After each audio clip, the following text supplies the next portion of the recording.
আমার একটা বন্ধু কর্মসূত্রে শহরে বাস করে।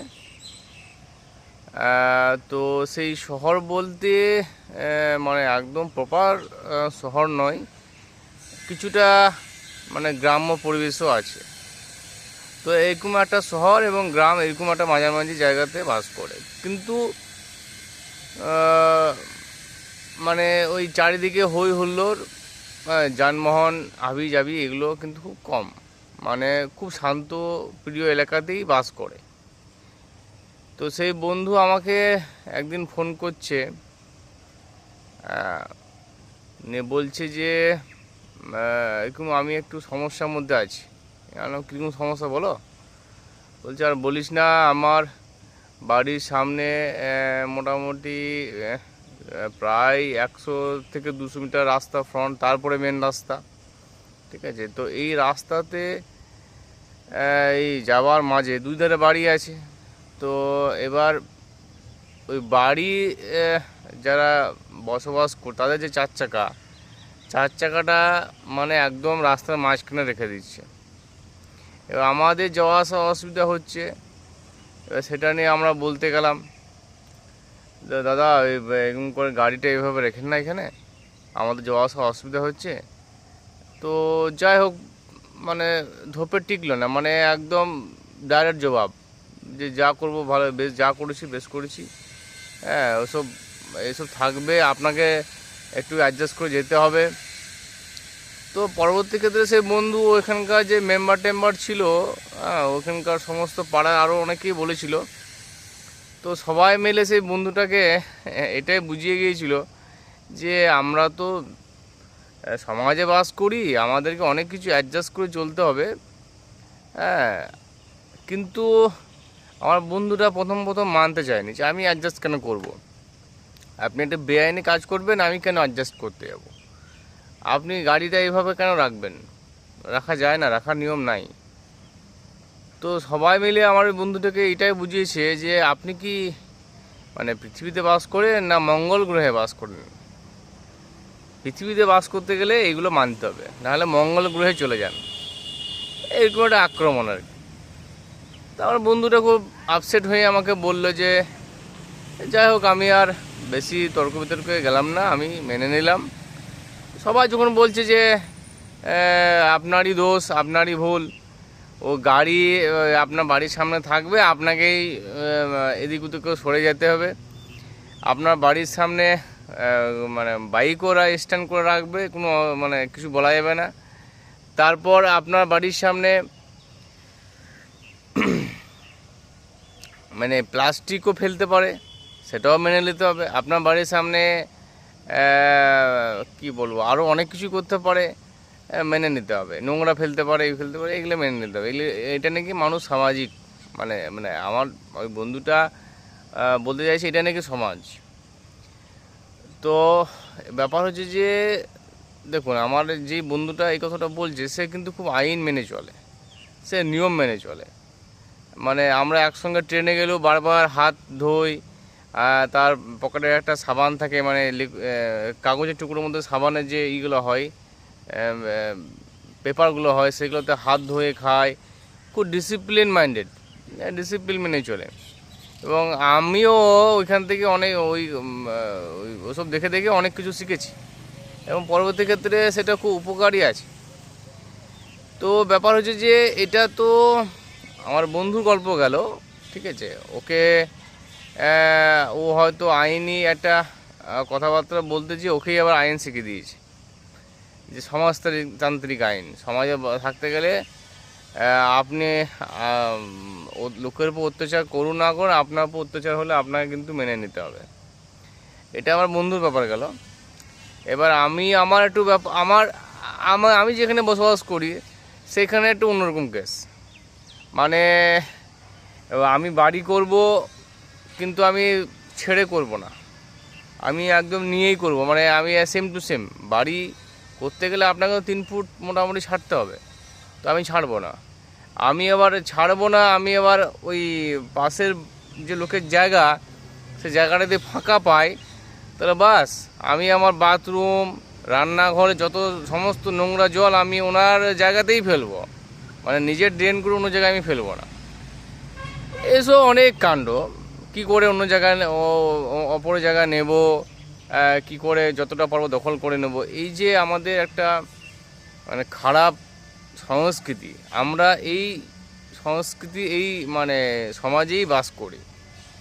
আর আমি যেখানে বসবাস করব সেইখানে সেই জায়গা বা সেই বাড়ির কতটা কাগজপত্র ঠিক আছে কোনো ভ্রুক্ষেপ নাই। মানে দীর্ঘদিন বাপ দাদা আমল থেকে চলে আসছে, যুগের পর যুগ বসবাস করছে, কিন্তু কোনোরকম কোনো আইনি যদি জটিলতা থেকে থাকে কিন্তু সমাধান করব না, একটা হোড়ামো। এটা আমি কিন্তু একদম নিজে প্রমাণিত, নিজে আমি এগুলো কিন্তু দেখেছি। মানে যাকে বলে মানে প্রত্যক্ষদর্শী, মানে আমি নিজে এগুলো কিন্তু আমি এগুলো নিজের চোখে দেখেছি। এখন এইটা আমি কেন বলছি, এই দুটো গল্প অনেক বড়োভাবে বলা যায়, অত বড় তো সম্ভব নয়, যে ছোটো করেই বললাম যে আমার একটা বন্ধু এরকম সমস্যার মধ্যে পড়েছিল, আজও পড়ে আছে। আমিও ওই সমস্যার মধ্যে ফিল করি যে আমার জায়গাতেও ওই নোংরা জল টল ফেলে দেওয়া হয়। তো এইটা আমি বলার কারণ একটাই, যে তপসিয়াতে যে অবৈধ নির্মাণগুলো এতদিন ধরে মানে যখন চলছিল, হ্যাঁ, তো আপনার নেতা বলুন, মন্ত্রী বলুন, যেই করেছে, তো একদিনও আপনি বলবেন না? আপনি একদিনও বলেননি কেন যে এই যে অবৈধ নির্মাণগুলো হচ্ছে আমরা এখানে বাস করব না? আমাদের যেখানে আপনি বাস, আরে আপনি পেটে খাবেন, আপনি মুম্বাই, দিল্লি, লখনৌতে গিয়ে, আপনি দুবাই যেয়ে আপনি কাজ করে আপনি খাবারটা জোগাড় করতে পারবেন, কিন্তু আপনি যেখানে বসবাস করবেন সেইখানটা আপনি একটা আইনি কাগজপত্র রাখবেন না, আপনি আইন মেনে করবেন না। এটা কি ধরনের একটা কালচার? মানে আজকে জাভেদ খানকে শতরূপ ঘোষ দোষ দিচ্ছে ঠিকই, কিন্তু তার সঙ্গে সঙ্গে শতরূপ ঘোষ ও তো দয়ামায়া করে করছে যে এই বাচ্চা ছেলে পেলে নিয়ে এরা কোথায় যাবে এইভাবে, কিন্তু তার সঙ্গে সঙ্গে শতরূপ ঘোষকে এটাও বলা উচিত ছিল যে আপনাদেরও ভুল আছে। আপনারা যখন জাভেদ খানের মতো লোক যখন দেখছেন এরকম একটা অবৈধ বেআইনি নির্মাণ করেই যাচ্ছে, দিনের পর দিন, যুগের পর যুগ করছে, তাহলে আপনারা প্রোটেস্ট কেন করেননি? বা আপনারা যেখানে বসবাস করবেন সেইখানেই বা কেন আপনি সঠিক কাগজপত্র, সঠিক নিয়ম মেনে কেন আপনি নির্মাণ করবেন না? কেন আপনি বিল্ডিং বানাবেন না? কেন কাগজপত্র, জমি জায়গা ঠিক করবেন না? এটা যেটা হয়েছে একদিকে খুব ভালো হয়েছে, মানে চরম এটা শিক্ষা দরকার ছিল। হ্যাঁ, আমি বলবো শতরূপ ঘোষ, বিকাশ রঞ্জন ভট্টাচার্য ওদের মানে হয়ে একটা স্টে অর্ডার কোর্ট থেকে বের করে নিয়ে এসছে, ঠিক আছে। তার সঙ্গে সঙ্গে এইটুকু কমসে কম ওরা বলুক যে আগামী দিনে আপনারা আইন মানুন, কাগজপত্র ঠিক রাখুন, সমস্ত নথি ঠিক রাখুন, এবং আপনার চোখের সামনে কেউ অন্যায় করতে দেখলে আপনি তার প্রতিবাদ করুন। আজকে দেখুন, আজকে জাভেদ খান তার ছেলে আজকে বেপাত্তা, তারা টাকা থাকলে লন্ডন, প্যারিস, আমেরিকা তে থাকতে পারবে, ঠিক আছে, কিন্তু এই যে যারা সাধারণ মানুষ এরা এখন কোথায় যাবে, কি করবে? তাই বলে এরা ধোয়া তুলসী পাতা নয়। হ্যাঁ, এরাও তো চোখের সামনে প্রোটেস্ট করেনি, ভাবছে যুগে এইভাবেই চলে যাবে। না, চলতে পারে না। পরিবর্তন মানে মানুষ হচ্ছে, মানুষের জীবনটা হচ্ছে পরিবর্তনশীল। হ্যাঁ, যুগের পর যুগ কিন্তু পরিবর্তন হয়ে আসছে, বিভিন্নভাবে মানুষ পরিবর্তন হয়, সমাজ পরিবর্তন হয়, দেশ পরিবর্তন হয়, রাজ্য রাজনীতি পরিবর্তন হয়।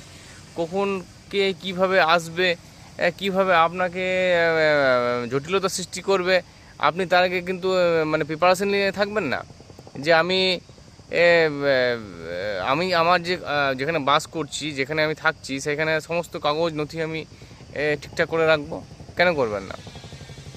আপনার করতে হবে। না করলে এইভাবেই আপনার ওদের বুলডোজার আসবে, আপনাদের উপর বাড়িঘর ভেঙে দেবে। কান্নাকাটি করে লাভ হবে না। আইনের মতো কাজ করবে। আপনি আইনে কাজ করুন, আপনাকে কিছু করতে হবে। আপনি বেআইন আপনি নিজে করবেন, আপনার সঙ্গে কিন্তু বেআইনি হবে। আর আমি মানে বিয়ের সঙ্গে বিয়ের উপর অত্যাচার করবে, তো ভাই বিকে কিন্তু দেখে নেবে। কিছু করার নাই, কিছু করার নাই। আপনি আর আপনি একজন অন্য কারোর সঙ্গে অত্যাচার করে দেখুন, অন্য কেউ আপনার উপর অত্যাচার করবে। দিস ইজ ফ্যাক্ট, এটাই সাইকোলজি, এটা হচ্ছে যুগের নিয়ম, এটা কিছু করার নাই। তো আমি বলবো যে হ্যাঁ, আগামী দিনে শুধু সরকারকে দোষ দিলেই হবে না, নিজেদেরকেও আইন যতটা সম্ভব মেনে চলতে হবে, সিভিক সেন্স মানতে হবে। হ্যাঁ, মানে ওই বাড়ির আশেপাশে আবর্জনা ময়লা, ঠিক আছে, তারপরে এমনকি কি বলে, এমনকি বাড়ির বাড়ির অন্তর্বাস যেগুলো আমরা ব্যবহার করি, ছেলে হোক মেয়ে হোক, সেগুলো মানে যেখানে সেখানে অহরহ আমি ওটা মেলে রাখবো, সেটাও কিন্তু ঠিক দেখায় না। সিভিক সেন্স নিয়ে তো আপনি ইউটিউবে চলে যান, অনেক ভিডিও পেয়ে যাবেন। তো সিভিক সেন্স প্লাস আইনি জটিলতা দূর করতে হবে।